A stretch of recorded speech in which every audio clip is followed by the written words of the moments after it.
안녕하세요. 해피런 애청자 여러분 반갑습니다. 캐나다 밴쿠버 해피맘이에요. 여러분 오늘도 뛰셨죠? 예, 저도 잠깐 뛰고 왔습니다. 근데 여러분 10년 동안 지금부터 계속 뛰면 10년 후에 여러분 모습이 어떨 것 같으세요?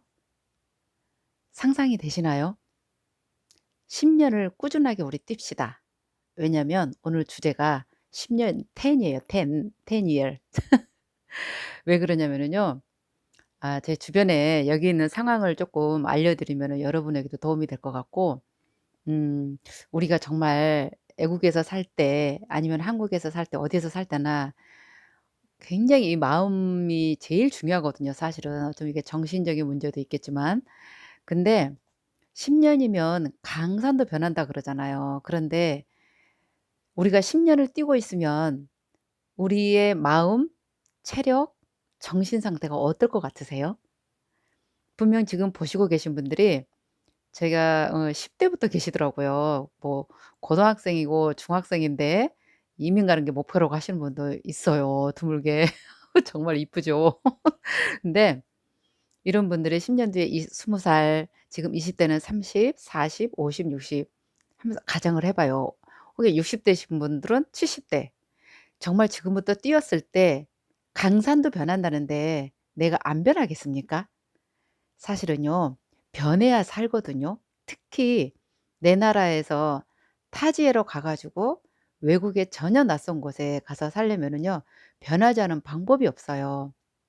왜 제가 이런 얘기를 하냐면 주변에 10년 동안 유학을 하고 돌아가는 엄마가 계세요. 그리고 참 공교롭게도 10년 전에 이민할 기회가 있었고 친구는 이민 와서 지금 자리 잡고 있는데 이분은 그냥 아유 한국에서 그냥 먹고 살 만하고 어 생각이 없었던 거예요. 근데 그 당시에 "이민 가자. 응? 이민해 줄 테니까 와라." 이런 게 있었대요. 근데 그걸 놓치고서 그때는 아이가 초등학생이라서 깊이 생각 안 하고 있다가 인제 중학교 3 학년 고등학생 되니까 '아 안 되겠다.' 그래 갖고 다시 오신 거예요. 그래 가지고 지금 1 년째신데 이분이 10년 후에 다시 이민을 도전하셨는데 결국 포기하시고 또 가십니다. 그 사연들을 내가 쫙 종합해서 알려드릴게요. 그리고 또 이 10 이란 10 이란 숫자가 정말 내가 오늘 이걸로 주제를 해서 지금 준비하시는 분들한테도 좀 이렇게 알려드리면 좋겠다 그런 생각을 했는데 어느 분이 댓글에 제발 영상을 10분 이내로 해 달라고 제가 이런 말씀을 종종 듣고 제가 봐도 정말 이렇게 좀 시간이 많은 사람들은 그냥 이런저런 얘기 들어도 좋을 것 같은데 정보만 서치하시는 분들한테는 굉장히 길 것 같아요. 그래서 제가 최대한 줄이려고 노력을 합니다. 하는데 제가 전달하고 싶은 메시지가 있을 때는 어쩔 수 없어요.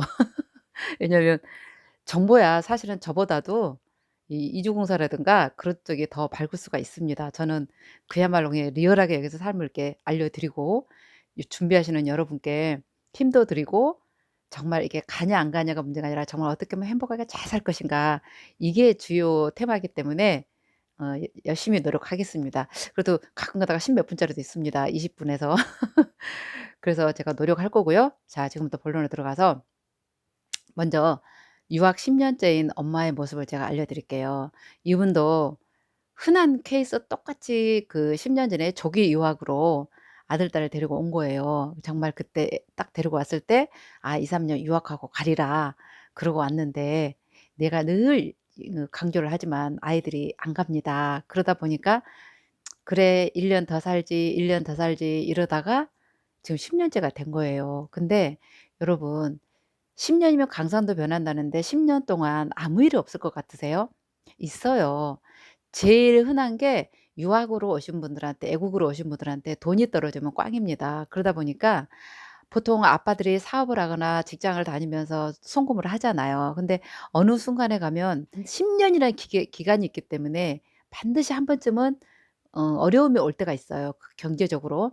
그래서 이 엄마가 유학생 엄마 신분이니까 일할 수가 없는 신분이잖아요. 근데 애국에서 살다 보면은 아이들은 학교를 보내야 되겠고 돈은 없고 어쩔 수 없이 그냥 허드렛 일 뭐 그런 거 비자 없어도 할 수 있는 일을 찾아서 하게 됩니다.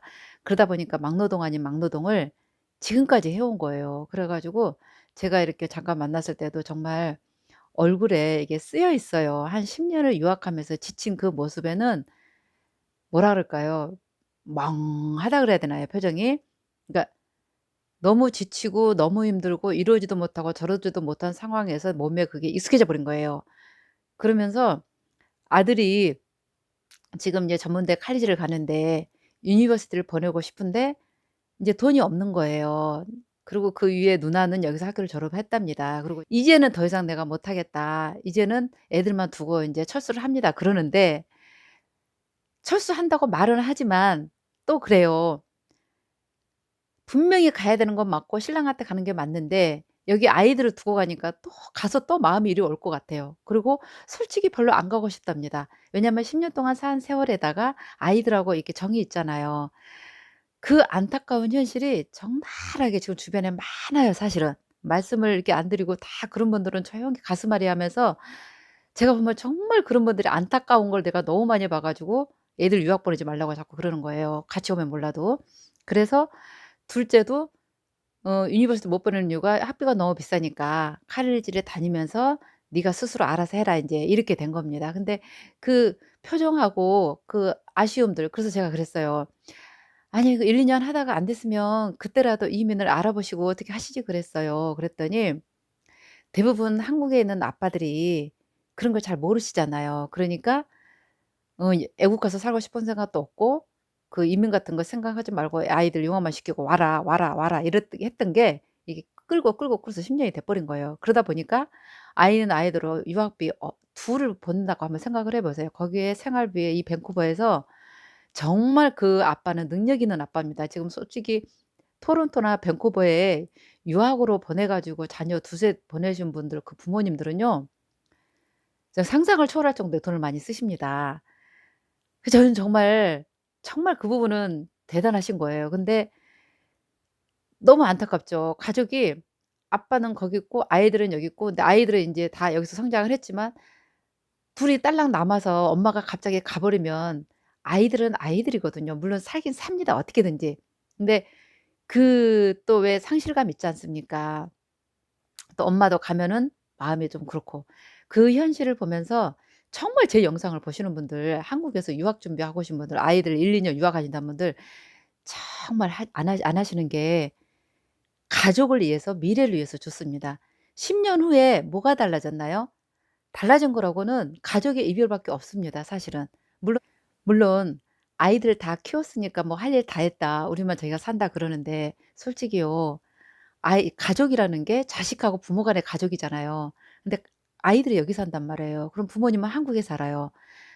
왔다 갔다 이거 한두 해도 아니고 끝까지 일해야 되고 아이들이 과연 또 여기서 부모가 한국에 있는 아이들이 대부분이 어떤 경우가 많냐면요. 여기서 몇 년 살다가 졸업하고 한국으로 돌아가는 케이스도 많아요. 정말 그게 아이러니하게도 아이들이 가족이라는 게 없고 여기서 그 부모의 그늘이 그리운 아이들이 서로 많이 돌아가는 경우가 굉장히 많습니다. 그래서 정말 말리고 싶고 그리고 지금 현재 캐나다든 어디든 애국에서 아이들 유학시키고 계신 분들 정말, 정말 대단하고 고생하고 열심히 사는 거 아는데요. 가급적이면 아이들 안도간다 그러면 빨리 이민으로 알아보시고 진짜 뭐든지 해서 그리고 제발 영어 공부하셔요. 앞으로는 영어 공부를 안 하면 내가 워크 비자를 받고 누가 스폰을 해 준다 그래도 영주권이 진행이 안 됩니다 사실은. 그리고 가급적이면 소도시로 정말 가서 출발하시고요. 그래서 이렇게 안타까운 사연을 지금 주변에도 여기 캐나다에 계신 분들은 많이 알고 있을 거예요. 정말, 정말 어 그런 사연이 안 되도록 아이들을 정말 1년 유학해서 1년 만에 확 돌아가 버릴 그런 자세. 그러니까 내가부터 어떤 그 아이들한테 끌려가거나 어떤 상황에 끌려가게 되면은요. 사는 게 아니에요 사실은. 항상 부모가 주가니까 아이를 끌고 가야 되고요. 아이들은 따라가게 돼 있어요. 굳이 아무것도 모르는 아이들을 괜히 유학시킨다 회의에 바람 넣어 가지고 이것도 저것도 아닌 경우가 굉장히 많거든요. 제가 항상 얘기했지만 캐나다 가면 아이들 절대 안 키웁니다. 여러분이 키우셔야 돼요 특별히 더. 대책 없습니다 이 나라에 애들 풀어 놓으면은요. 그러니까 내가 그게 걱정이 돼서 같이 오고 정말 아니다 싶으면은 딱 줬고 얼마든지 한국에서 재밌게 즐겁게 살 수가 있습니다. 한국에서 재밌게 사는 것도 제가 나중에 한번 만들어 드릴 거예요. 그리고 그다음에 10년 전에 이 아빠분은 한국에서 정말 그때는 정말 이민도 10년 전에 쉬웠습니다 사실은. 뭐 허드렛 일이든 식당이든 마트든 가면 얼마든지 워크 비자 주고 스폰만 해 주면 영주권 진행 바로 됐었어요. 대도시까지도 그렇게 어렵지 않았거든요. 근데 그때 그 기회를 놓쳐 버린 거예요. 그랬으면 지금 10년 뒤에 내가 왔으면은요. 내가 완전히 그러니까 정신, 마음 모든 걸 다 바꿔서 새롭게 시작해서 정말 도전해서 끝까지 하지 않으면은 재도전을 하면은 성공 못 합니다 사실. 왜냐하면 이분이 처음에 오실 때 저한테 분명히 그랬어요. "정말 이번에는 영주권 따서 이민을 확실히 해 가지고 하러 왔습니다." 그러고 저는 와 정말 대단하십니다. 왔다 갔다 하지 마시고 이번에 꼭 따세요. 그래서 저는 정말 하실 줄 알았어요. 그런데 웬걸요. 딱 1년 되니까 이게 지치셨어요 제가 보기에는. 왜냐면 한국에 엄마하고 아이들하고 놔두고 여기서 일해서 돈을 벌어 보내고 영주권 딸 때 데려온다 그랬거든요. 근데 혼자 삶의 의미도 잃어버리고 이렇게 베 왜냐면 영주권 따도 이 직업을 계속 해야 되잖아요. 이렇게 그 마트 쪽에 계신 분인데 그러니까 영주권 따도 계속 이 삶이 유지되고 애들도 보니까 여기서 뭐 거기서 공부하네 여기서 공부하네 공부하려면 하고 안 하려면 안 하고 뭐 이런 식으로 되다 보니까 당신은 여기서 메리트가 없답니다. 그래 가지고 넋놓고 있어서 제가 누구예요. 막 열변을 토했죠. 10년 후에 또다시 오십니다. 왜? 그때도 그때는 아무 생각 없었지만 지금은 애 때문에 온다 그랬잖아요. 인제 지금 애가 중고등학생이면은 아직도 애가 뭐가 온지 모릅니다 사실은. 두렵죠 오히려 사춘기 때 어디에 딴 데 간다 그러면. 그러다 보니까 인제 대학교 때 도전하든가 대학교 때 아니면 사회인이 됐을 때 아니면 결혼해서 분명히 부모님한테 "왜 그때 아빠는 가 갖고 남들은 다 영주권 받았는데 영주권 못 받고 왔어?" 또 원망 들을 거예요. 그래서 제가 그 얘기까지 하면서 그때 원망 듣고 또다시 50 넘어서 시작하실 겁니까? 지금 40 대시거든요. 그러니까 지금 어떻게든지 견디고 해내셔야 됩니다. 반드시 할 수 있으니까 1년 동안 일한 경력도 있잖아요. 아깝더라고요. 그래서 하십시오. 그랬는데 마음이 다쳐 버렸어요. 그러니까 그때나 지금이나 변한 거는 하나도 없는데 어떻게 이 상황을 받아들이고 변화돼서 영주권까지 갈 수 있냐고요. 본인이 정말 뭔가를 하려면 변해야 돼요. 변하지 않으면은 아무것도 여기서 이룰 수가 없어요. 그러니까 지금 메일 주신 분들도 또 제가 메일이 많이 밀리기 시작했어요. 며칠 동안 못 보면 막 계속 밀리는데 대부분이 막 여기 가면 어떻게 막 해줄 것처럼 그냥 유학만 하고 유학해서 이민도 어떻게 하면 될 것 같고 막 이게 막연한 그 어떤 생각 속에 많이 잡혀 가지고 아이들도 어떻게 이 나라에서 어떻게 뭐 굉장히 어떤 사연이 많은데 제가 나중에 다시 정리서 한번 보낼 건데 너무 이렇게 기대를 하지 마세요. 내 아이가 내가 한국에서와 마인드를 완전히 바꾸지 않으면 여기서 아무리 친절하게 아무리 잘 안내 주고 해도요. 내가 거기 속에 쏙 들어가 줘야 되거든요. 근데 대부분이 새로 이민 오신 분들이 어른들도 그러고 아이들도 그러고 본인들이 맡고 있어요. 근데 이 막는 거를 트는 연습부터 해야 돼요. 그러니까 내가 변하는 작업부터 해야 되고 내가 빨리 받아들이고 내가 웃으면서 내가 먼저 속으로 들어가려고 하면은 금방 적응됩니다. 그게 준비가 돼야 되는데 매일 사연 들어보면은요. 뭘 변할까 생각은 안 하고 여기서 어떻게 해 줄까 뭘 어떻게 문제가 생겼을 때 어떻게 해 줄까 이러는데요. 이미 여러분 들으셨겠지만 이 나라는 문제 별로 없어요. 자유롭고 민주주의고 널널하고 스트레스 안 주고 여러분 그 상상하는 그냥 놀면서 공부 적당히 하고 적당히 크고 적당히 사회인 돼서 적당히 사는 곳이에요. 절대로 성공과는 거리가 별로 없습니다. 애들을 와서 성공시키려고 좀 더 넓은 곳에서 많은 걸 보면서 더 큰 애로 성장시키려면 책을 많이 읽히시고 여러분이 그만큼 많이 주입시켜 주셔야 되고 많은 것을 보여주셔야 되고 여러분들이 어떤 문제에 부딪혔을 때 여러분들이 공부를 해서 어떻게 유도를 해 주는 이런 변화가 있어야 돼요 사실은. 여러분 어렵죠? 그니까 제가 말씀드리고 싶은 거는 10 년이면 강성도 변하는데 내가 10년 전에 이민 왔었더라면 그럼 여러분 10년 전에 내 모습하고 지금 10년 됐죠? 모습하고 비교를 해 보세요. 내가 어떻게 변했는지. 그리고 미래의 10년 후에 어떤 모습으로 변하고 싶으세요? 그거를 먼저 내가 할 수 있어야 됩니다. 그래서 생각해 보고 상상도 해 보고 그리고 현실에 내가 어떻게 적응할 것인지 내가 어떻게 변화를 해서 내가 어떻게 준비를 해서 어떻게 적응해 살아갈 것인지 이 변할 과정이 없으면 '아차.' 하면 여기 와서 정말 이것도 저것도 안 될 확률이 아주 많아요. 제가 다음번에는 인제 메일을 정리해서 지금 아이들 교육을 어떻게 시킬까 캐네디언 애국인 아이들하고 어떻게 교제를 시켜야 되나 막 그 지금 환상 속에 살고 계신 분들이 많으셔 보니까. 근데 내가 해야 돼 내가. 여러분 상상하면 쉬워요. 어떻게 하면은 남들이 나를 좋아하나? 어떻게 하면 애국 애들이 나를 좋아하겠어요? 저는 그렇게 애들을 교육시켰어요. "야 애국 애들을 친구가 너를 어떻게 하면 좋아하니?"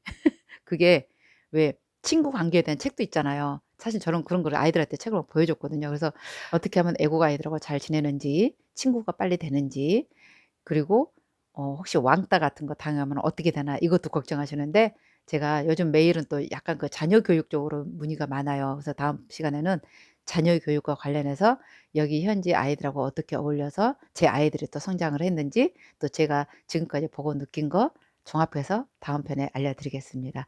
또 10분 넘었어요. 죄송합니다. 좋아요, 구독 그래도 찍어 주실 거지요? 사랑합니다. 다음 편에서 만나요. 사랑합니다. 행복하세요.